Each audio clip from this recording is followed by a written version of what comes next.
Alrighty, here we go. The number one key to incredible sex.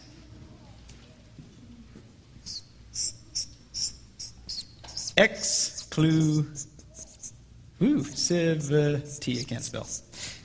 Exclusivity. When one man focuses just on one woman. Looking at the Song of Solomon. Now she writes and says, I belong to my lover, and his desire is for me. Something incredible happens when a man focuses on just one woman. Now this is radical what I'm telling you, because our culture today says the key to great sex is lust. The more you fantasize, the more you check out the hot babes, the more you're looking at pornography on the internet and check, oh, the better your sex life will be. But they are lying to you. Our culture has completely lost its mind in this area. And all the experts talk about, yes, the key to incredible sex is to fantasize and to masturbate. And who is this woman? I can't imagine her having sex. It's just like, ugh.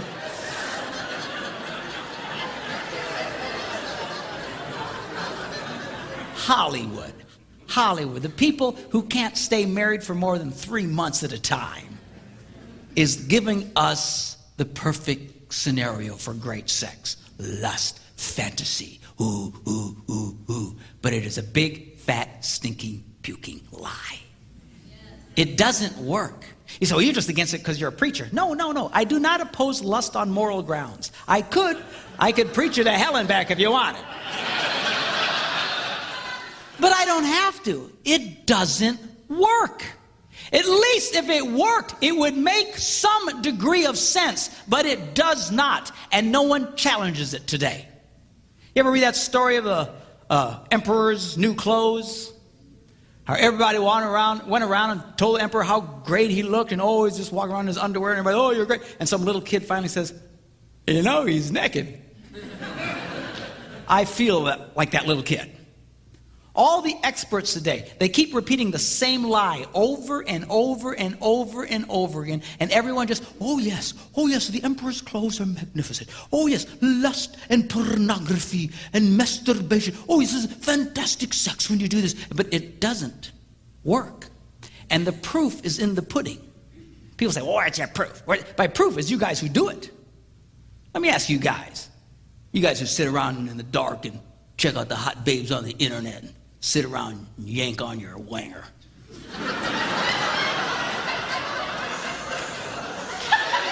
Come on, you wanger yankers, you know who I'm talking to. Let me ask you a question. How's that working for you? Huh? You got great sex? You know you don't. In fact, the more you do it, the more you indulge in it, the worse your sex life becomes. And the prescription the world gives us is, oh yeah, you just need more porn, you need more porn. But it doesn't help. It keeps making it worse. It is destroying people's lives. In Hollywood, they just don't get it. All these experts. I was watching this one show, you've seen the show Family Feud? This one week they had soap opera stars on. And I'll hand it to these people. They look great, but they were as dumb as a box of rocks. And they asked them this one question and said, 100 people surveyed, what can you do to improve your romantic life? And they come up to the first team and say, okay, I need an answer. And they're, oh, yeah, okay. And they come to the first person and he says, what's your answer? What can you do to improve your romantic life? He goes, have an affair. And all the other rocks in the box go, good answer, good answer, good answer.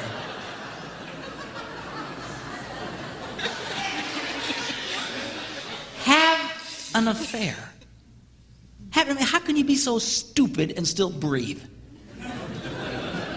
The way to improve your sex life is to have an affair with somebody else.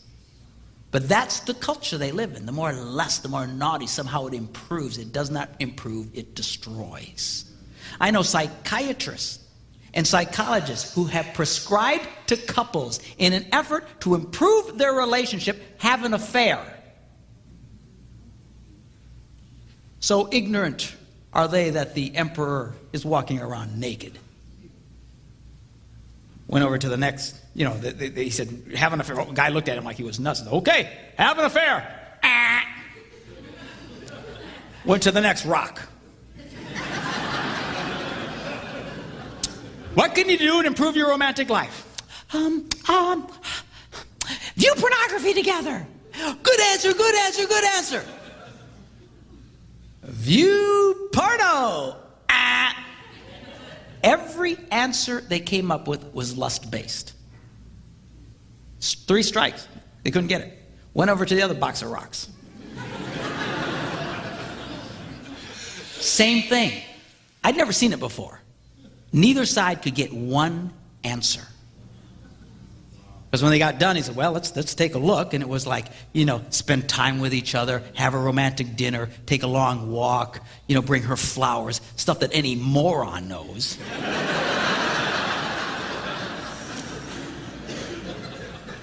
But these people don't get it. They don't get it. Oh yeah, that's good. Look, the world's answer to great sex, their formula is number 1, fantasize. Oh yeah, that's a good idea. Ignore the real woman in your life and focus on one who would never give you the time of day. Oh yeah, let's do that. Let's pretend. Let's live in a fantasy world. We are trading in real women for fantasies. How can we be so stupid? And this is becoming a real problem. And you know who's beginning to notice it? A lot of people way off on the liberal left are starting to notice it. They're starting to write about it. They're starting to realize there is a problem. Men are becoming more and more diminished sexually and are becoming unable to perform because they have so overstimulated themselves with pornography. It is destroying them. I've met women who've told me that their husbands prefer pornography and masturbation to actually making love to them.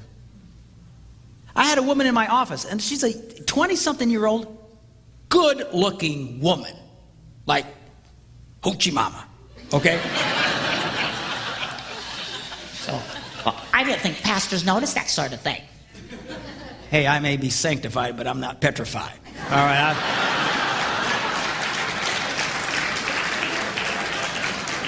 A good-looking woman is a good-looking woman.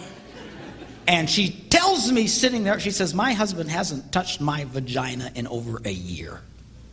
Not interested. I said, you're kidding me. So what does he want? Well, he just wants me to do these weird things to him. All garbage he's gotten his head through looking at porn. Trading in real women for fantasies.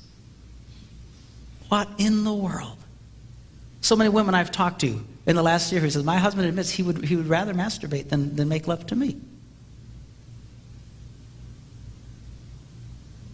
Fantasize and masturbate. Oh, that's their idea of great sex. And what is it with this masturbating thing? And the passion to which these people rise to defend masturbation as some form of great sex. I don't get it. I'd love to know who the first hillbilly was that went, that kind of looks like a vagina.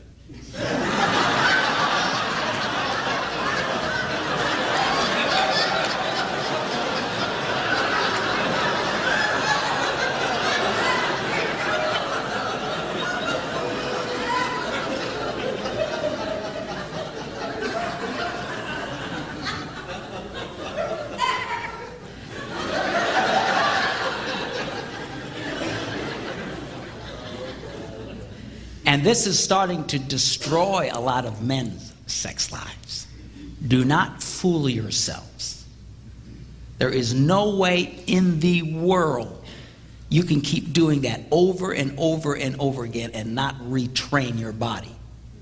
Everybody knows this. When it comes to anything physical, athletes know this. They train. They do the same repetitive action over and over again in order to train their bodies so their bodies will respond in a certain way. Athletes do this. Whether it's tennis or football or whatever, they train over and over again so that without thinking about it, their body reacts in a certain way.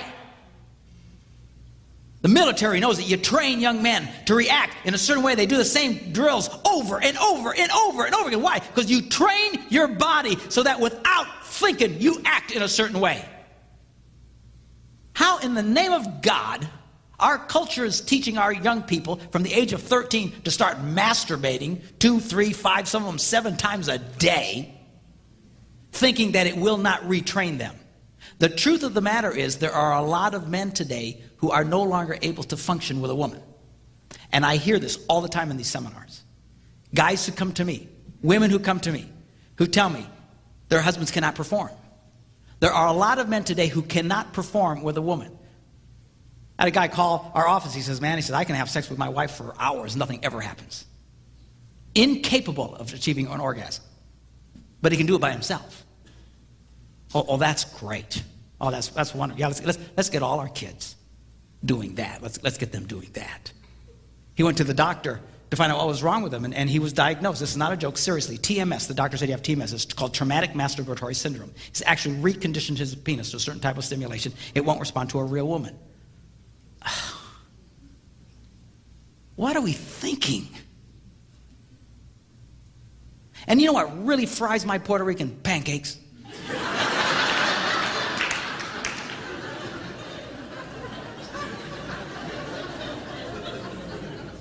Is when they say, well, this is how you can achieve orgasm. You masturbate until you achieve orgasm. And they tie the words masturbation and orgasm together. They are crazy. You cannot achieve an orgasm through masturbation. You can ejaculate, you can have something physically happen to you, but it is not an orgasm.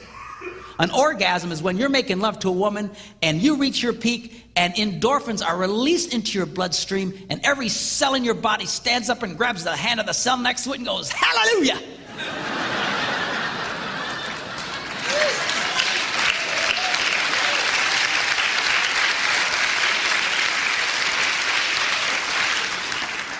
That is an orgasm.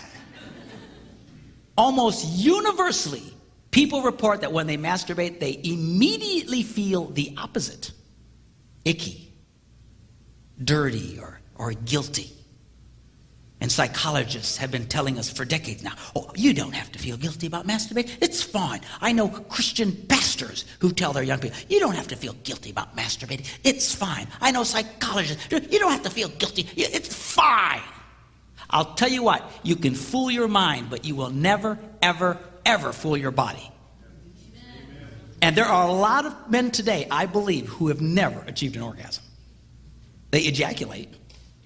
That's all they do. They've so trained their... You cannot get your body doing this over and over and over again and think you can function normally.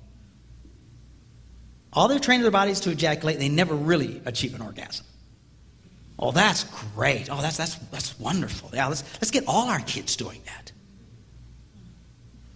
The misinformation our kids are getting today, a lot of you have gotten it. But dear God, our kids are getting it in spades. The misinformation is going to wreck their sex lives, has the potential to wreck their sex lives for the rest of their lives. And nobody is telling you what I'm telling you right now. Most preachers don't like talking about this stuff. It freaks them out. As you can tell, I have no such problem. And I understand that, but we have got to start talking about this stuff. In the church, we're trying to win an argument where we only let the other side talk. We're trying to win a war where we only let the other side have bullets. And we wonder why 50% of the men in our congregations have sexual addictions. That's the number, 50%. In our congregations, church-going men, sexual addictions. You have to understand something. Pornography will rob you of great sex. See, every man, the reason why it's such a temptation is because we think it's great sex. Well, we want to check out that babe. Oh, if we get on the line, I'll have greater sex. That's what sucks us in with the promise of great sex. But it is a lie. I promise you. The more you do it, and you know the ones of you who do it, The more you do it, the opposite happens. They are lying to you. I'm telling you, the lies that this generation has faced and is continuing to face along sexual information, there are so many blatant lies along this line. We have lost our minds in this country. It is destroying people's lives. You know one of the biggest problems we're having today in America? Sexless marriages. Sexless people they don't want to have sex. Don't have to have sex. Have sex with themselves. Oh, that's great. Yeah. Yeah, let's trade in a real woman for a fantasy one. Remember that little diagram I gave you last night? Got the heart and the smiley face. And that motivates that. When you masturbate, that breaks the system. I'd be nice to her. I'd pay attention to her. So self-centered men, lazy, and for a quick release, become lovers to themselves instead of lovers of women. This is sad stuff. Well, what do you tell our teenagers? Tell them to wait. They won't die. No one has ever died from lack of ejaculation.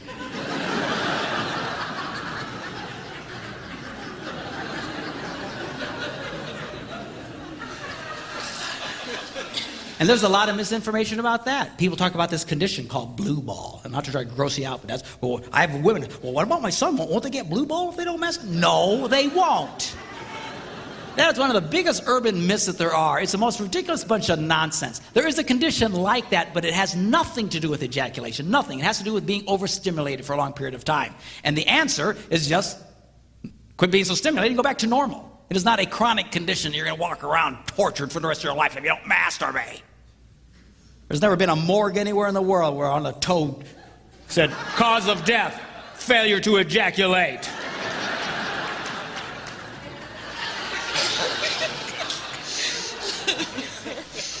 Biggest bunch of lies. We're not animals. Your kids are not animals. You know what the difference between an animal and a human being is? We can say no. We have control over ourselves. We live in a culture where the idea of having control over yourself is ludicrous. It's absurd. There's people who will hear this video who will go, oh, I can't believe he's saying that. What false information? What false information? I speak at these things all around the country. You know, every once in a while I get into one of these scenarios where these experts are there. And I tell them just what I think, and it just freaks the willies out of them. And they get, what?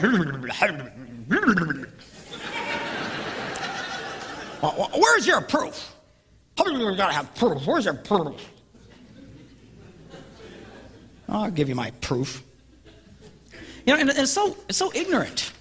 Like, we need to prove this? We need to prove this? Some things are so obvious. It's like trying to prove, well, where's your proof that oxygen is good for your lungs? So I attempt to prove it to them. Let's start with our scientific explanation, shall we?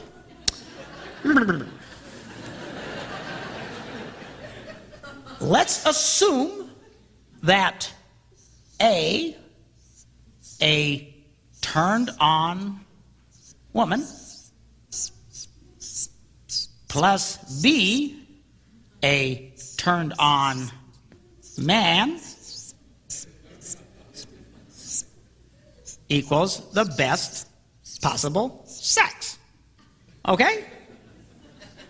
Are you okay with it? You follow? Does that seem logical? For some reason, this is like, whoa! Oh, I've never heard such a thing to these experts. I mean, come on. If you don't have a turned-on man, kind of hard to have really great sex. If you don't have a turned-on woman, kind of hard to have really great sex. So we can at least agree you need a turned-on woman and a turned-on man to have great sex. Yes, we're there, okay? All right, now let me take a little survey here. About pornography. Ladies, if you, and you have to remember, these experts, these therapists, these nitwits I call, actually use this stuff in therapeutic ways. It's prescriptive. Pornography is prescriptive. This will improve your sex lives. So let me ask you, ladies, if you knew Your husband had just been watching pornography and wanted to use you to satisfy himself while thinking about that other woman. How many of you that would make you feel very sexual and turned on? Let me see your hands.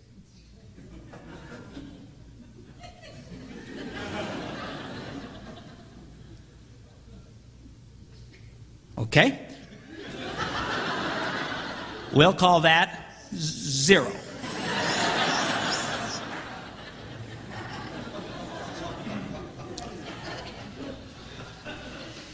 I presented this to some people. Said, "Well, you can't do that. You're not going to ask women if they're turned on. They'll never raise their hand. That will never work. This is improper." Okay. Let me change the question. If you knew your husband only thought about you and treated you like the only woman in the world without thinking about any other women, how many that would make you feel sexual or turned on? Let me see your hand. Oh, so women will raise their hands.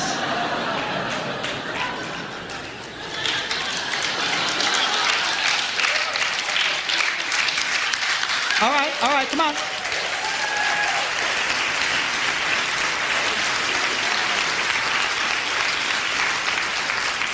All right, let's see your hands again. I got to get a count.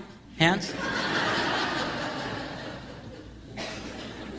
Okay, we'll call that lots.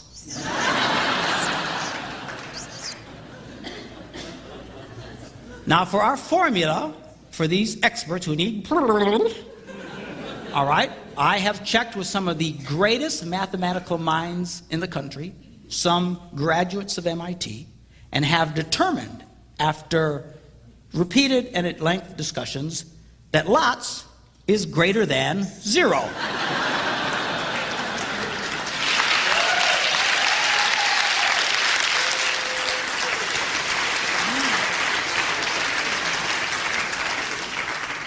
It's brilliant, truly brilliant.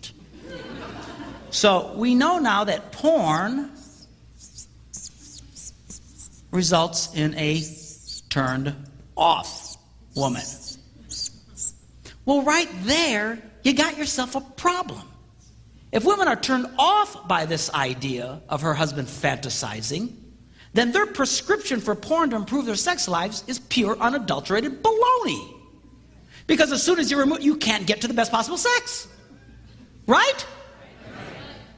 And I do this for thousands of people. I have yet to have a solitary woman go, "Oh yeah, that'd be great."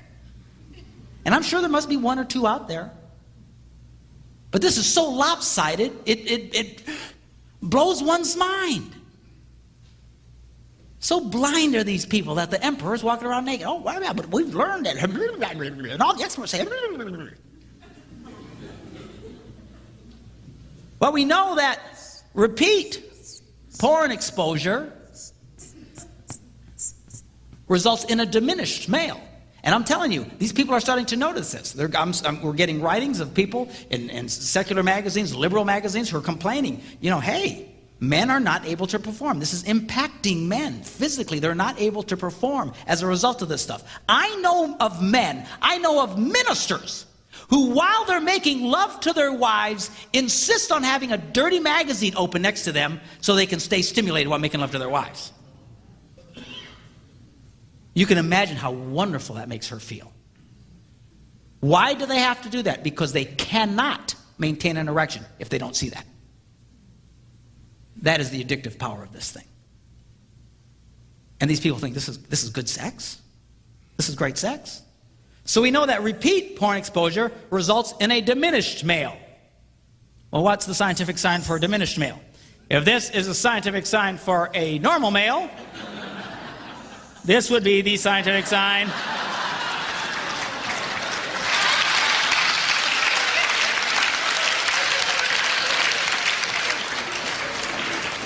for a diminished male. All right, you're all tracking with me here? All right, so this finally leads us to our scientific formula for the best possible sex. If A, a turned-on woman, plus B, a turned-on man equals the best possible sex, and we know that porn results in a unturned-on woman with repeated porn exposure resulting in a diminished man, then A plus B minus porn logically results in the best possible sex.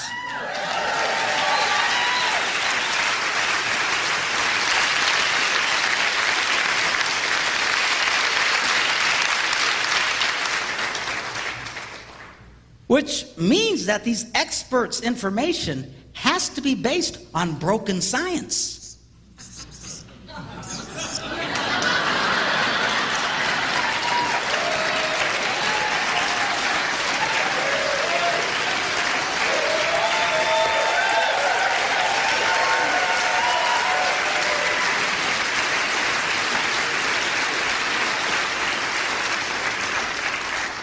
You can imagine these people get really mad at me.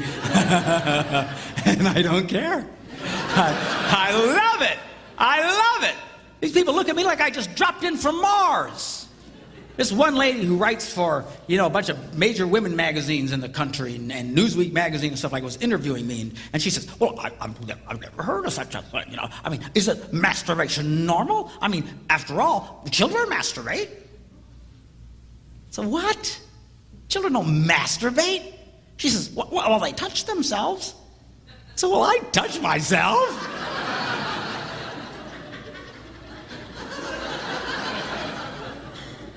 and besides, is this our standard, children? I said, my grandkids will eat their own poop if I let them.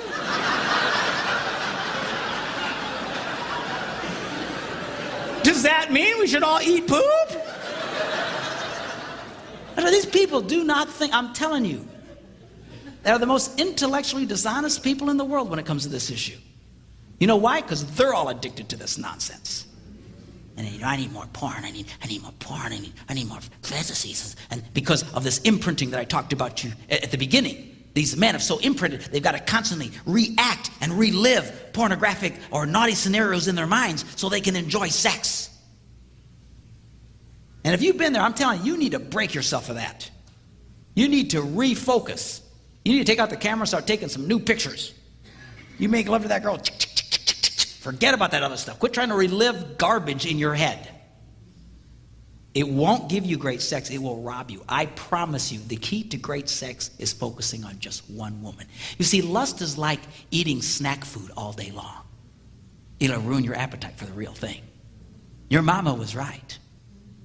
Snacking will ruin your appetite. You out there checking out that babe, checking out that babe, checking out the magazine, checking out porn. It's going to wreck your appetite for the real thing. You just try it. Try it for 30 days. Anybody can do anything for 30 days. For 30 days, do not look at another woman. Don't fantasize about another woman. Don't look at some stupid magazine or pornography. You just focus on that girl and see what happens to you. She will just come alive to you. And you to her, she can sense when she's the only girl in the world to you. It will rock. You'll have the best sex of your life, I promise you, or your money back.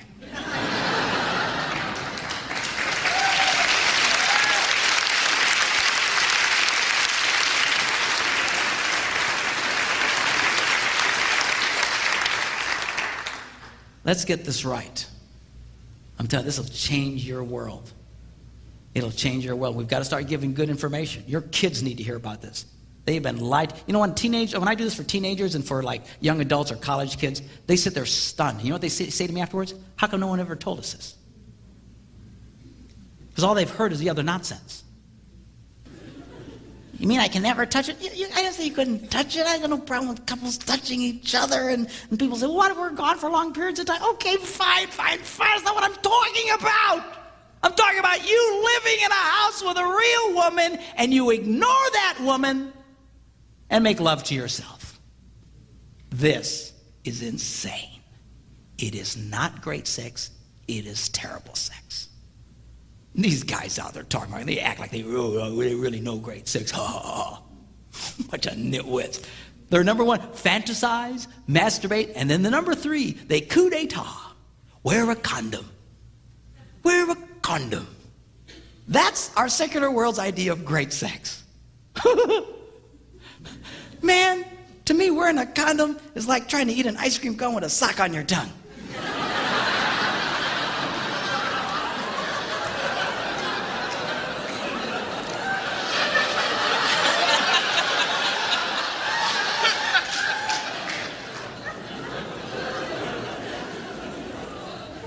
Man, if you want to practice birth control, use something else than a condom, man, don't you? If you can't tell the difference between real sex and a condom, we need to have a telethon for you, man. Raise money for our cure. That's it. And boy, that gets these experts really angry. When I say that, they get so angry. Oh, you're giving dangerous information. You're getting dangerous information. And no. For the record, camera one, for the record, let me state, if you're going to have sex outside of marriage, by all means, wear a condom. If I were you, I'd wear 2 or 3.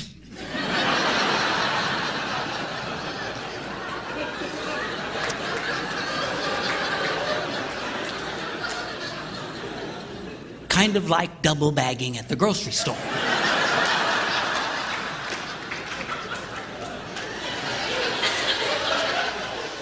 But do not delude yourself. Do not fool yourself. That is not great sex. You want great sex? Get married. The beautiful thing about being married is I don't have to wear a stupid condom.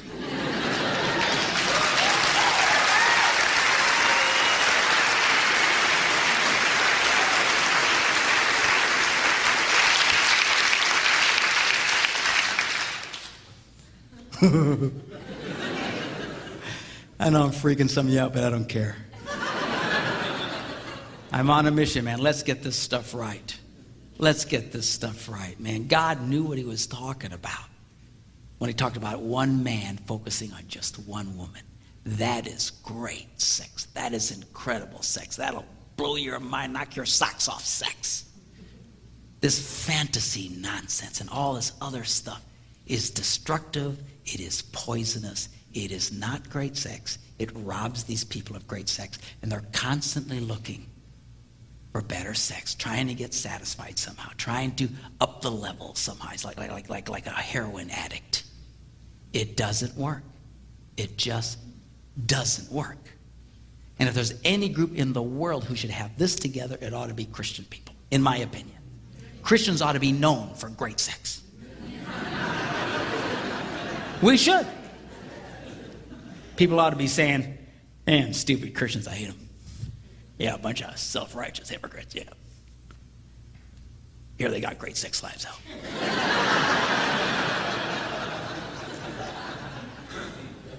Really? What time do you suppose their services are?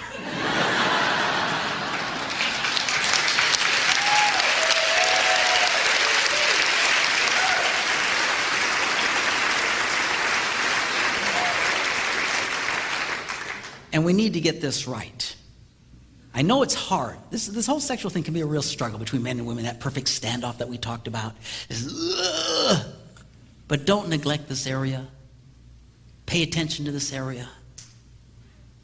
The church is getting sucked in just like the rest of the world, and it's sad.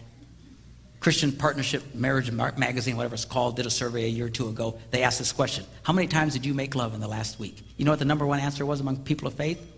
0. 0. And we wonder why we're having the problems that we're having. You know, men struggle with sexual temptation like you have no idea.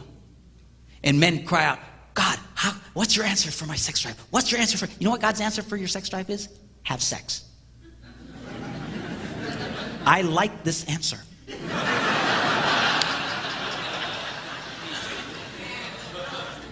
Girls, you need to be there for him.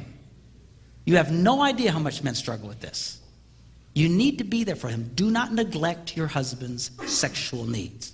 I know it's okay to put the conditions, all that kind of stuff, everything I talked about, but bottom line, fundamentally, you cannot ignore this area. I hear women complain bitterly. Oh, I wish the men in our church were more involved. I wish the men in our church would get more excited and they just praise the Lord more. I got bad news for you girls. It's really hard for a sexually frustrated man to praise the Lord.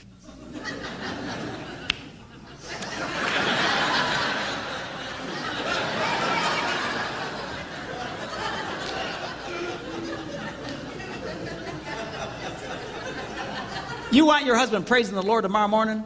You put a smile on that boy's face tonight. What I'm talking about.